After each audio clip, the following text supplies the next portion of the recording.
ایک درزی کے 3 لڑکے تھے۔ درزی بہت ہی غریب تھا۔ درزی کے پاس صرف ایک ہی بکری تھی۔ تینوں لڑکے اسی بکری کا دودھ پیتے اور اسی طرح گزر کرتے۔ ایک دن ہر لڑکا بکری کو جنگل میں چرانے لے جاتا۔ جب لڑکے کچھ بڑے ہو گئے تو بکری کا دودھ ان کے لیے کم پڑنے لگا۔ مجبوراً بڑا لڑکا گھر چھوڑ کر باہر کمانے نکلا۔ چلتے چلتے راستے میں ایک سوداگر ملا۔ سوداگر نے لڑکے سے پوچھا، کہاں جا رہے ہو؟ لڑکے نے سارا حال سنا دیا۔ سوداگر کو اس پر ترس آیا اور اپنے پاس نوکر رکھ لیا۔ سوداگر نے خریدنے اور بیچنے کا کام اس کو سکھایا۔ لڑکا اپنا کام بڑی ایمانداری اور محنت سے کرتا۔ تھوڑے دنوں میں سوداگر کے کام کو بہت آگے بڑھا دیا۔ سوداگر بہت امیر ہو گیا۔ سوداگر لڑکے کے کام سے بہت ہی خوش ہوا۔ جب کام کرتے کرتے کئی برس گزر گئے تو لڑکے نے گھر جانے کی چھٹی مانگی۔ سوداگر نے خوشی سے چھٹی دی اور کہا، میں تمہارے کام سے بہت خوش ہوں۔ تمہاری ایمانداری کے بدلے میں تم کو یہ عجیب و غریب گدھا دیتا ہوں۔ یہ گدھا اپنے ساتھ لے جاؤ۔ جب تم اس کے منہ پر تھیلی باندھ کر کہو گے کہ اگل، تو یہ فوراً سونا اگلے گا اور پوری تھیلی بھر دے گا، خواہ تھیلی کتنی ہی بڑی کیوں نہ ہو۔ لڑکا خوش خوش گھر روانہ ہو گیا۔ چلتے چلتے رات ہو گئی۔ لڑکا ایک سرائے میں ٹھہر گیا۔ بھٹیارے سے لڑکے نے کہا، خوب عمدہ عمدہ کھانا لاؤ۔ بھٹیارا اچھے اچھے کھانے تلوا کر لایا۔ لڑکے نے سونے کے ٹکڑے بھٹیارے کو دیے۔ بھٹیارا بڑا خوش ہوا اور سوچنے لگا، یہ سونے کے ٹکڑے لڑکے کے پاس کہاں سے آئے؟ ہو نہ ہو کوئی خوبی اس گدھے میں ضرور ہے۔ یہ سوچ کر بھٹیارا جاگتا رہا۔ جب لڑکا سو گیا تو گدھا چرا کر لے گیا اور دوسرا گدھا اس کی جگہ باندھ دیا۔ لڑکا اندھیرے منہ اٹھا اور گدھا لے کر روانہ ہو گیا۔ اس کو اپنے اصلی گدھے کی چوری کا کچھ حال نہ معلوم ہوا۔ گھر پہنچا تو اس کو دیکھ کر باپ بھائی سب جمع ہو گئے اور خوشی خوشی باتیں کرنے لگے۔ باپ، کہو بیٹا، پردیس میں کیا کیا سیکھا؟ لڑکے نے جواب دیا، سوداگری۔ باپ نے پوچھا، ہمارے لیے کیا لائے ہو؟ لڑکے نے کہا، یہ گدھا۔ باپ نے کہا، تو یہاں گدھا لانے کی کیا ضرورت تھی؟ یہاں سینکڑوں گدھے مارے مارے پھرتے ہیں۔ بیٹے نے کہا، نہیں ابا، یہ کوئی معمولی گدھا نہیں ہے، اس میں ایک خاص بات ہے۔ باپ نے کہا، وہ کیا خاص بات ہے؟ اس میں خاص خوبی یہ ہے کہ اس کے منہ پر تھیلی باندھ دیں تو یہ فوراً سونا اگلنے لگتا ہے اور تھیلی کو بھر دیتا ہے، خواہ تھیلی کتنی ہی بڑی کیوں نہ ہو۔ بوڑھا درزی بیٹے کی بات کو تعجب سے سنتا رہا اور شک کی نظروں سے دیکھتا رہا۔ آخر لڑکے نے باپ کے شک کو دور کرنے کے لیے کہا، آپ اپنے دوستوں کو بلائیے، میں ابھی سب کو مالا مال کر دیتا ہوں۔ درزی نے اپنے خاص خاص دوستوں کو لا کر جمع کیا اور دولت حاصل کرنے کی خوشخبری سنائی۔ سب لوگ آ گئے تو لڑکے نے گدھے کے منہ پر تھیلی باندھی اور کہا کہ اگل، لیکن گدھا جوں کا توں کھڑا رہا۔ لڑکے نے کئی مرتبہ چلا چلا کر کہا، لیکن نتیجہ کچھ نہ نکلا۔ تھیلی جیسی خالی تھی ویسی ہی رہی اور گدھا چپ چاپ کھڑا رہا۔ اب لڑکا سمجھا بھٹیارے نے گدھا چرا لیا ہے۔ درزی اپنے دوستوں کے سامنے بڑا شرمندہ ہوا اور لڑکے پر خفا ہونے لگا۔ تو نے مجھے سب کے سامنے ذلیل کر دیا۔ لڑکے نے سارا قصہ اپنے منجھلے بھائی کو سنایا۔ اب دوسرا بھائی سفر پر روانہ ہوا۔ کئی دن برابر چلتا رہا اور رات کو پیڑ کے نیچے سو گیا۔ آخر ایک دن اس کو ایک بڑھیا ملی۔ بڑھیا جنگل کے کنارے ایک چھوٹی سی جھونپڑی میں رہتی تھی۔ لڑکا بڑھیا کے ساتھ رہنے لگا۔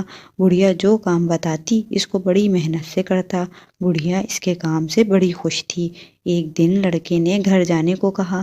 بڑھیا نے دعاؤں کے ساتھ رخصت کیا اور کہا کہ دیکھو بیٹا، میرے پاس ایک سینی ہے، جب کہو گے کہ بھر جا تو یہ بہترین کھانوں سے بھر جائے گی اور جتنے آدمی بیٹھے ہوں گے پیٹ بھر کر کھا لیں گے۔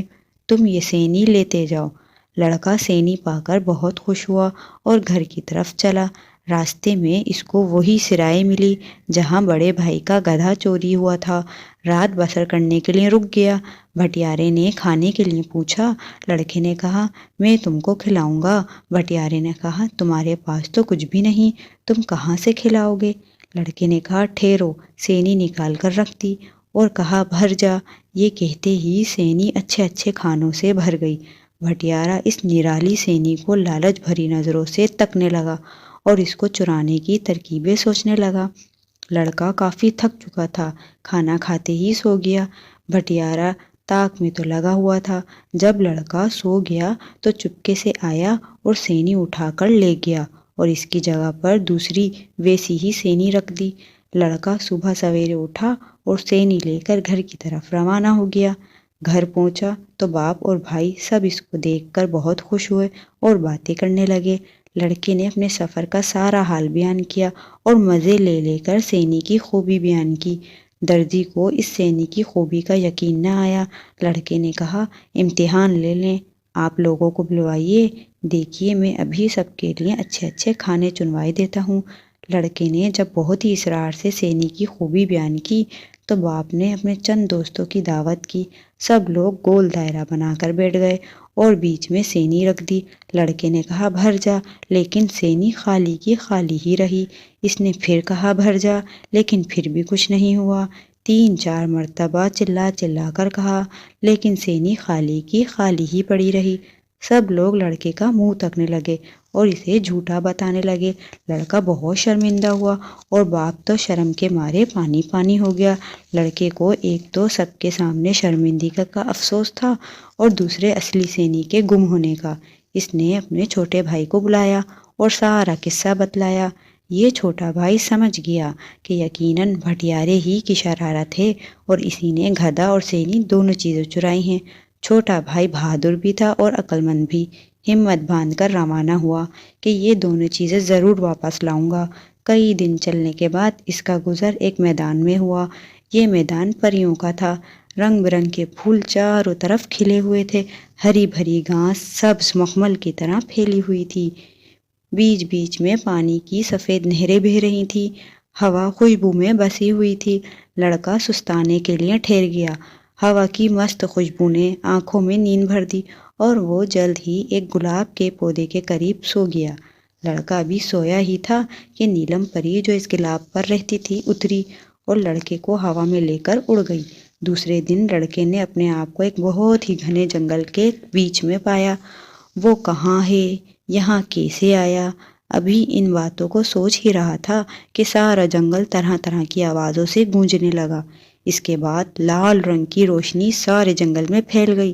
لڑکا بڑا پریشان ہوا، بار بار سوچتا، کچھ سمجھ میں نہیں آتا۔ اتنے میں بڑے زور کی آواز اس کے کانوں میں آئی اور سارا جنگل نیلے رنگ کی روشنی میں رنگ گیا۔ اس آواز کو سن کر لڑکا کانپ گیا اور گھبرا کر ایک طرف بھاگا۔ اس کے بھاگنے پر جنگل کی سب پریاں ہنس پڑیں۔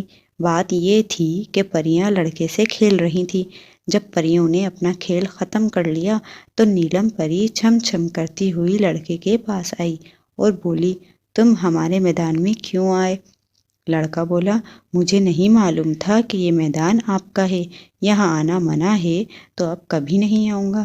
نیلم پری نے ہنستے ہوئے کہا، کیوں میدان پسند نہیں آیا؟